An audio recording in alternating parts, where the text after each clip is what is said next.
गुरु नानक। धन बाबा नंद सिंह जी। जीवन कथा बाबा नंद सिंह जी की। हमें नाम का ही सहारा है। धन बाबा नंद सिंह जी जब संगतों को सुखी करके जलारी पहुंचे तो गांव की संगत बाबा जी के चरणों में पहुंची। संगतों में माई भागन भी थी जो बाबा जी की बहुत श्रद्धालु थी। सन 1939 का बड़ा युद्ध हो रहा था तो सन 1940 में आदेश हुआ कि यहाँ पर बहुत बड़ा हवाई अड्डा बनने वाला है। गांव के संपत्ति पत्थर, कोयला, ईंटें आदि इकट्ठा हो गई।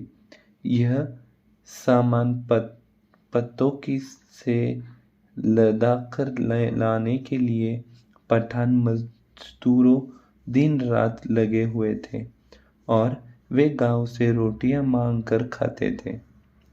लोगों को बहुत तंग किया करते थे और साथ ही गांव वालों को यह आदेश हुआ कि जमीन छोड़कर भाग जाओ।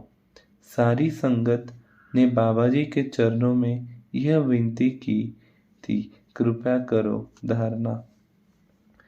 मेरे बाबा जी कृपा करो, मेरे बाबा जी कृपा करो, कृपा करो, कृपा करो, साडी रखिया करो। मेरे बाबा जी कृपा करो। संगत की विनती सुनकर वचन किए, हमने कोई लाठियां नहीं मारनी, कोई राइफल नहीं उठानी, कोई लड़ाई नहीं करनी। हमें तो राम नाम का ही सहारा है। आप पाठ करो, पाठ करवाओ, आपके पुण्य बढ़ जाएंगे और पाप घट जाएगा, यह अपने आप भाग जाएगा। तो सारी संगत ने 101 सहज पाठ के लिए इतने पाठियों का प्रबंध मुश्किल था। सो ठीक जब अभी 70 के करीब पाठ हुए थे तो बाबा जी का वचन सत्य हो गया। अड्डा वहां से उठाने का आदेश हो गया। तो 2 दिन में ही सामान वहां से उठाकर चले गए। पता ही नहीं चला सामान किधर गया है। तो संगतों को बहुत चाव हुआ और बाबा जी ने विनती की कि बादशाह आपकी कृपा से सामान उठाया गया है। तो बाबा जी ने श्री गुरु ग्रंथ साहिब जी के आगे माथा टेका, सदगुरु का धन्यवाद किया। 70 के करीब पाठ हो चुके थे, बाकी के पाठ होते रहे। बाबा जी झल्लारा से नानकसर आ गए। जो माई भगन के घर पाठ हो रहा था वह पाठ भाई कक्का सिंह कर रहा था। जिस दिन पाठ समाप्त होना था उस दिन पाठ के अभी 5 पुष्ट रहते थे तो ग्रंथी साहब को कोई काम पड़ गया था। उसका ख्याल था कि शाम को वापस आकर पूरा कर लेंगे, पर पहुंच न सका। माई भगन ने गुरु ग्रंथ साहब जी का प्रकाश कर दिया था। धूप जगाई, अच्छी मोटी बत्ती बनाकर खुला घी डालकर ज्योति जगा दी ताकि वह समय पर आकर पाठ पूरा कर ले। भाई भगन तो देग बनाने लगी पड़ी। तब पाठी भी आ गया पर माई को पता न चला। पाठी ने देखा कि ज्योति की रोशनी कम है। अगन में एक ललटेन पड़ी थी। वह अपने आप ही वहां से उठकर ले आया और पाठ पूरा करके लालटेन को नीचे ले आया। उसको जल्दी छोड़ हाथ स्वच्छ किए, देग उठाकर चौबारे ले जाकर पाठ का भोग पाया और अगले दिन तैयार होकर 5 बजे सुबह ही चल पड़ा क्योंकि 2 मील की दूरी थी और गाड़ी 7 बजे पकड़नी थी।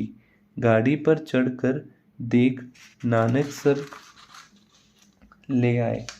दीवान में माजे की संगतों की देख विनती हुई। बाबा जी ने वचन शुरू कर दिए। वचन करते करते कहने लगे, भाई गुरु ग्रंथ साहब जी प्रत्यक्ष गुरु है, इसका सत्कार करना चाहिए। कुछ दिन हुए, चमत्कार आंखों से देखा। आपने पाठ कराए, अरदास की और आपकी अरदास तत्काल पहुंची गई और आपकी मनोकामना पूर्ण हुई। आपका कष्ट टल गया। पता नहीं कितने दुष्टवारी होती और यदि हम फिर भी गुरु ग्रंथ साहब जी को प्रकट गुरु न समझे, पूरा सम्मान न करे, तो हमारी कितनी बड़ी भूल होगी। कई कहते हैं कि गुरु ग्रंथ साहब जी हमारी रक्षा क्या कर सकते हैं। उनको कौन से हाथ पांव है जो भागकर पहुंच जाएंगे। इसलिए देहधारी गुरु की आवश्यकता है। पर उनसे कोई पूछ कि जिस समय मक्खन शाह का जहाज समुद्र में डोल रहा था, क्या गुरु तेग बहादुर साहेब वहां चलकर गए थे? उन्होंने तो वहां बैठकर ही सेवक की रक्षा की थी। सो इसलिए हमने इस भूल में नहीं पड़ना। हमारे तो गुरु ही गुरु ग्रंथ साहब जी है।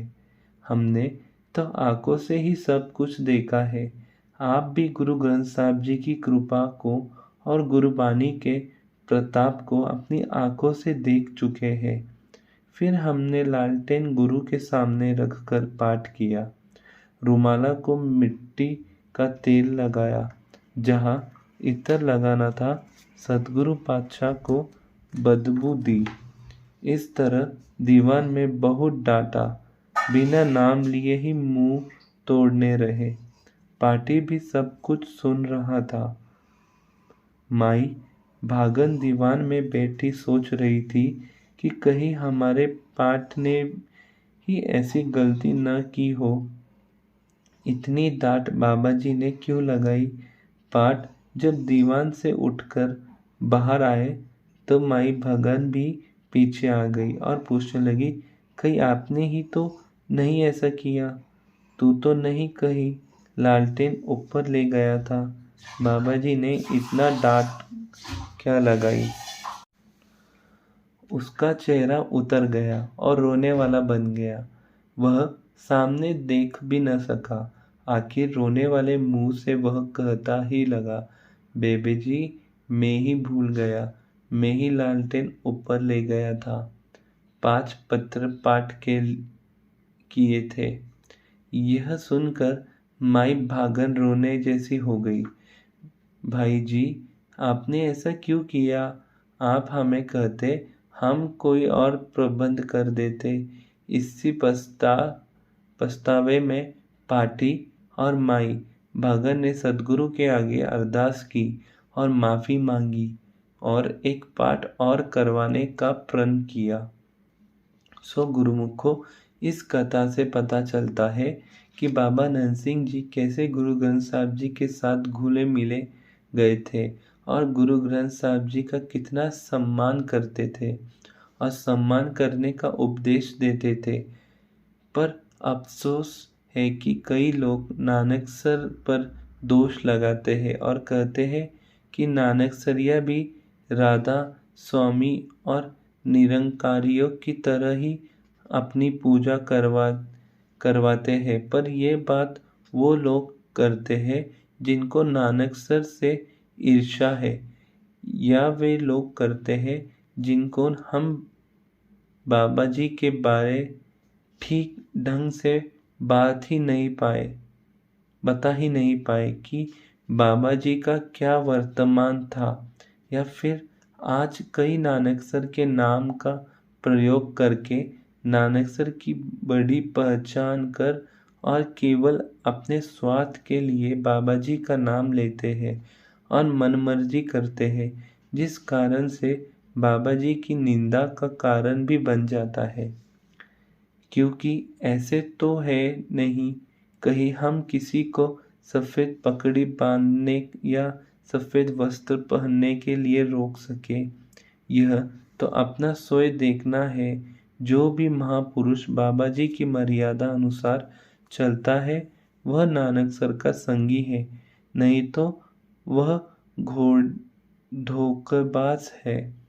जैसे कि एक उदाहरण साहेब ने बानी में दी है, फरमाते हैं, बिन जल प्राण तज है मीन,